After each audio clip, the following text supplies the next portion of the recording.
বীজ ডিম এখানে পার্সেল করা হবে। তো দেখতে পাচ্ছেন এখানে পার্সেল হতে, তবে আপনারা দেখতে থাকুন। তো আপনারা দেখতে পাচ্ছেন এখানে আমি 13 পিস ডিম সাজাইছি, তো এখান থেকে নিয়ে তো আমি আবার এটা হচ্ছে কাঠের গুঁড়ো দিয়ে দেবো, দিয়ে দিলাম। এখানে অনেক গুঁড়া উঠতেছে, তো এটা পুরো ফিনিশিং করবো হাত দিয়ে। দেখতে পাচ্ছেন এখানে পুরো ফিনিশিং। তো এরপর আর কিছু কাঠের গুঁড়াতে আমি আবার আর এক লেয়ার দেবো, তো ভিডিও আপনারা দেখতে থাকুন।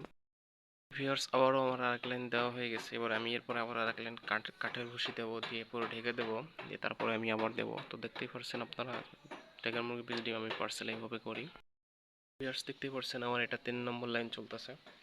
তো আমি আবারও কাঠের ভুসি দিয়ে দেবো, এরপরে দিয়ে আমি এই লাইনটা পুরো নেব, নিয়ে এখানে আবার আমি ডিম সাজাইব। তো ভিউয়ার্স দেখতে পাচ্ছেন আমার এখানে আরও এক লাইন দিয়েছি আমি ডিম। তো আমি আবার এখানে কাঠের ভুসি দিয়ে দেবো, এই যে ভুসি দিয়ে দিলাম। তো ক্লিয়ার কি সুন্দর করে প্লেস করে দেবো দিকে, যাতে মনে করেন জিনিসটা সুন্দর থাকে। তো ভিউয়ার্স দেখতেই পাচ্ছেন আমার এখানে পার্সেল করা কমপ্লিট। তো এবার আমি এখানে কাঠের ভুসি দিয়ে দেবো, দিয়ে এটা পুরো প্যাকিং করে মনে করেন যে সেল কালার করে দেবো কস্টেপ দিয়ে। তো দেখতেই পাচ্ছেন। তো আপনাদের যাদের টাইগার মুরগির বীজ ডিম লাগবে তারা অবশ্যই ফোন দিতে পারেন। এখানে টাইগার মুরগির বীজ ডিম বিক্রি করা হয় এবং বাচ্চাও বিক্রি করা হয়।